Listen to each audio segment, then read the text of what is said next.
মসজিদে প্রবেশের পূর্বে মোবাইলগুলোকে সাইলেন্ট করে দেওয়া সবচেয়ে ভালো হয়। মোবাইলগুলো বন্ধ করে দিলে অথবা ফ্লাইট মোড চালু করে দিলে। আজকাল এই মাসালায় আমাদের সবচেয়ে বেশি ভুল হয়। মসজিদগুলোতে লেখা থাকে নামাজের সময় মোবাইল ফোন বন্ধ রাখুন।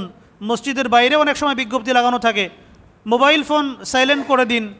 নামাজে দাঁড়ানোর আগে ইমাম সাহেব, মুয়াজ্জিন সাহেব যারা আছেন তারা আমাদেরকে সতর্ক করেন যে যাদের ফোন চালু আছে আমরা ফোনগুলো বন্ধ করে দেই অথবা সাইলেন্ট করে দেই। কিন্তু দেখা যায় আমাদের অনেক ভাই তারা এই সতর্কবার্তা শোনার পরেও ফোন সাইলেন্ট করেন না, তাদের ফোন চালুই থাকে এবং এটা নামাজের মধ্যে আমাদের জন্য বিব্রতকর পরিস্থিতি তৈরি করে। ফোন আসছে, কল বাজছে, তো ইমাম সাহেব যিনি আছেন তার কেরাত পড়ার ক্ষেত্রে বিঘ্ন ঘটছে। মুসল্লি সাহেব যারা আছেন তাদের নামাজের খুশু খুজু নষ্ট হয়ে যাচ্ছে।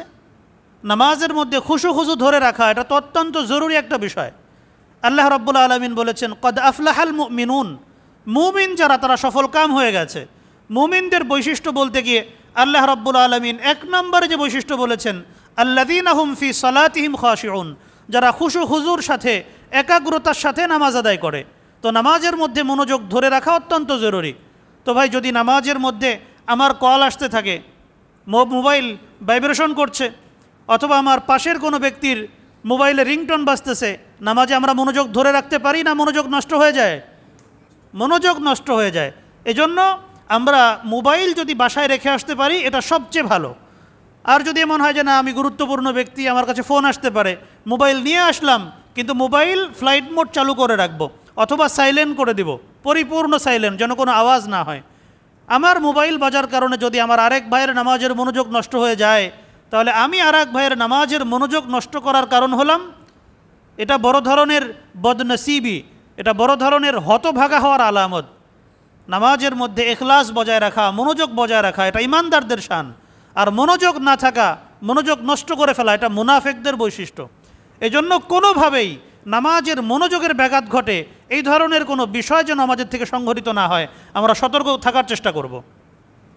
এখন প্রশ্ন হলো, যদি কখনো ভুল হয়ে যায়, ইমাম সাহেব নামাজে দাঁড়িয়ে গেছেন, আমার আসতে একটু লেট হয়েছে, আমি ফোনটা সাইলেন্ট করতে পারি নাই, বেখেয়াল হয়ে গিয়েছিলাম, খুব তাড়াহুড়া করে এসেছি, অজুখানায় ছিলাম, ইমাম সাহেব কেরাত পড়ছেন, বুঝতে পেরেছি যে খুব দ্রুতই তিনি রুকুতে যাবেন, একটু তাড়াহুড়া করে আসলাম, এই কারণে দেখা গেল যে আমার ফোনটা সাইলেন্ট করা হয় নাই।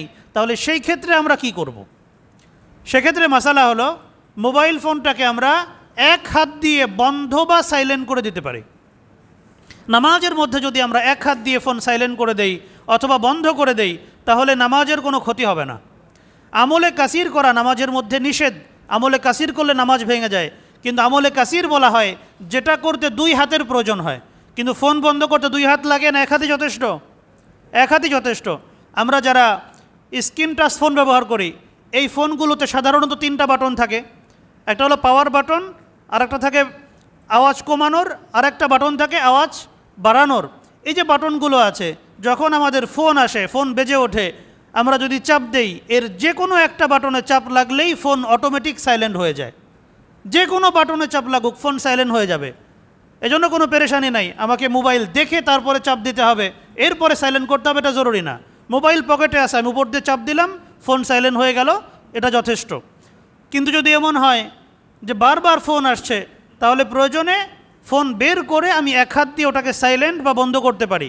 প্রয়োজন হলে যদি ফ্লাইট মোড চালু করতে পারি এক হাত দিয়ে, ওটাও করে দেওয়া যায়, কোনো অসুবিধা নাই। আর যাদের ছোট ফোন, বাটন ফোন যাদের আছে, বাটন ফোনের ক্ষেত্রে ওই লাল বাটন যেটা কল কেটে দেওয়ার, ওটা যদি কিছুক্ষণ চেপে ধরে রাখা যায় তাহলে ফোন লক করা থাকলেও ফোন বন্ধ হয়ে যায়। এজন্য আমরা সেভাবে ছোট ফোন হলে ওটা বন্ধ করে দিতে পারি, এতে কোনো অসুবিধা নেই।